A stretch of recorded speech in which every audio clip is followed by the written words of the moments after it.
একদিন এক রাক্ষসী ঘুরে বেড়াচ্ছিল। এমন সময় একটি আম বাগান দেখতে পায়।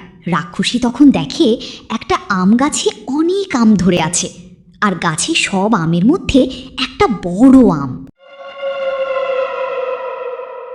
গাছে অনেক আম, সবাই আম খেতে আসবে আর আমি সবাইকে খাবো। রাক্ষসী তখন বুদ্ধি করে বড় আমের ভেতর ঢুকে পড়ে।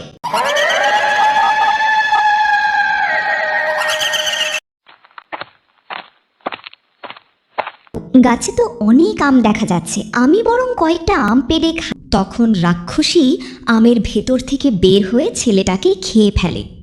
আবার কিছুক্ষণ পর একটা পাখি আসে পাকা আম খেতে, তাকেও এ রাক্ষসী খেয়ে ফেলে।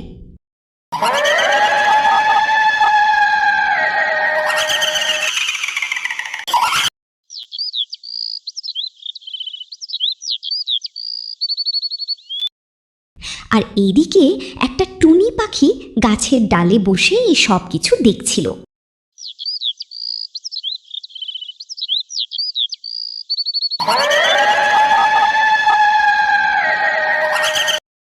ও রাক্ষসী, আমি আর কোনোদিন এই গাছে আম খেতে আসবো না, আমাকে ছেড়ে দাও।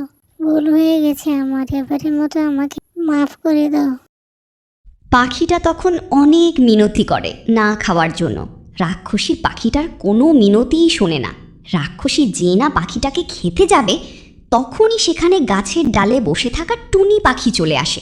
আর টুনি পাখি এসেই তার ভয়ঙ্কর রূপ ধারণ করে, আর তার জাদু শক্তি দ্বারা রাক্ষসীকে আগুনে পুড়ে ভূষীভূত করে। আমাকে রাক্ষসীর হাত থেকে বাঁচানোর জন্য তোমাকে অনেক ধন্যবাদ। আজ তুমি না আসলেই আমার যে কি হতো। তারপর পাখিটা টুনিকে ধন্যবাদ জানিয়ে সেখান থেকে উঠে চলে যায়।